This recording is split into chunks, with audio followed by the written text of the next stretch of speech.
ba? Ulit ka tanungin mo nga siya ulit kung mabait ako. Daddy, mabait. Opo naman.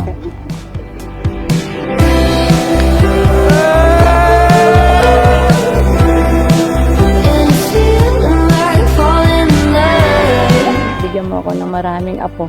Abo, ilan gusto mo? 4? 4! Sa ekonomiya ngayon, 4.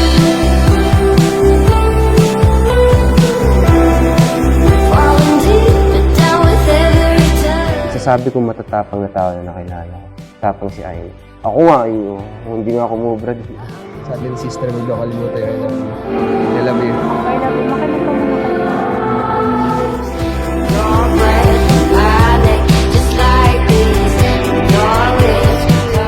Ano special man sa rin namin? Ngayon lang namin naalala. Ako hindi. Pwede ikaw na nakatanda. Kanina pa nga eh. Hindi, kahapon pa. Hindi mo ko binati. Bay, natulog Okay din na.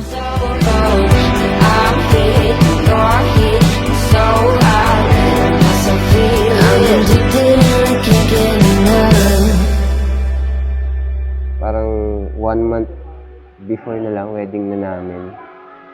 Tapos, yun nga, na-operahan siya.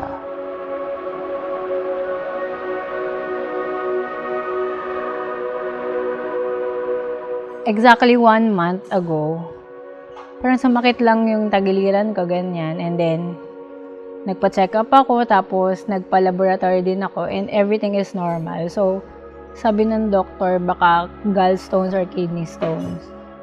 So, nagpa-ultrasound ako, tapos doon nakita na parang may tumor or bukol. Tapos, ni-refer niya ako sa OB. Tapos, doon na nakita na yung isang ovary ko meron palang tumor.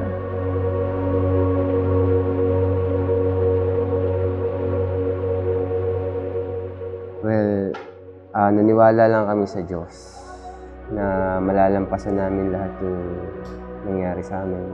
So parang sabi ko sa sarili ko na, Lord, sabi ko, grabe naman yung pagsubok mo sa akin.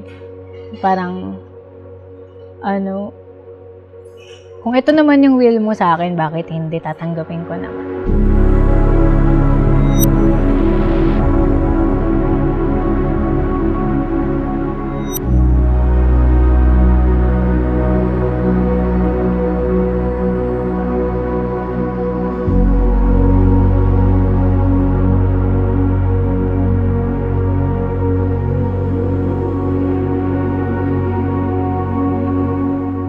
Ako kasi nagbantay sa kanya sa hospital yung buong admission niya. Ako yung nandun. Parang, ang hirap lang makita na nahihirapan siya kasi yung mga kung nga rin sasaktan siya na swear o gano'n. Kasi ayoko siya masasaktan eh. Ayoko masasaktan si Ay. Bawat ngiti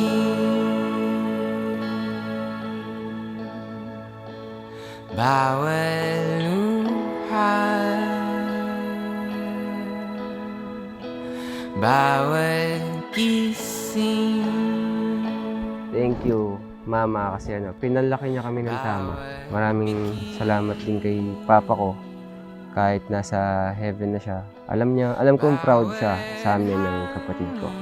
Na tinatanggap bawat bugat. Ma,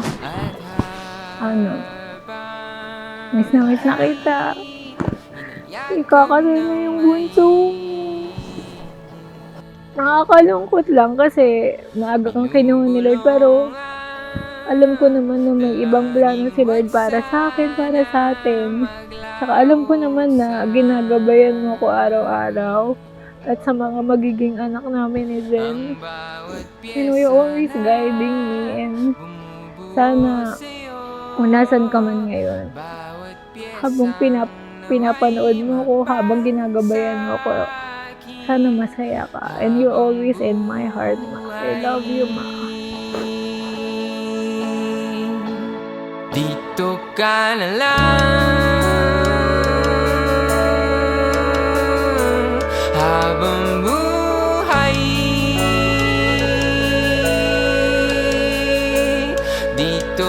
ka na lang habang buhay. Dito ka na lang habang buhay. The first time I saw you, I got mesmerized by your beauty. Bukod sa beauty mo, I was also amazed on how smart you are.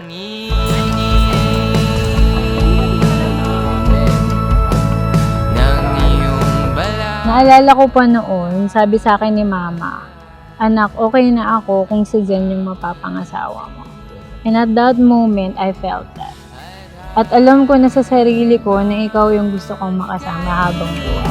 Inayak ka ng maigi,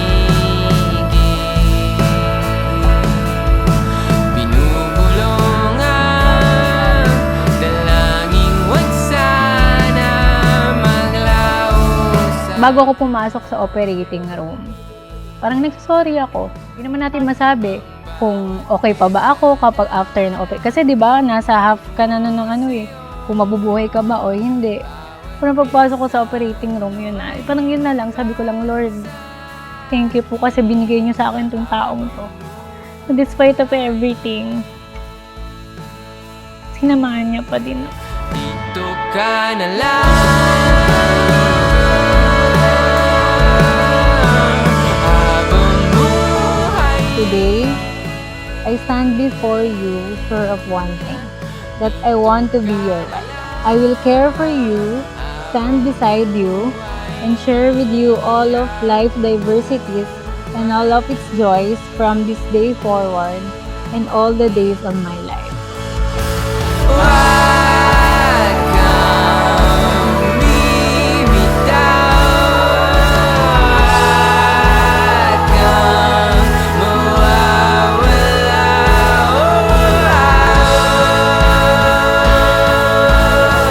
Anong gagawin kung wala ka? Kung wala ka, dito ka na lang habang buhay.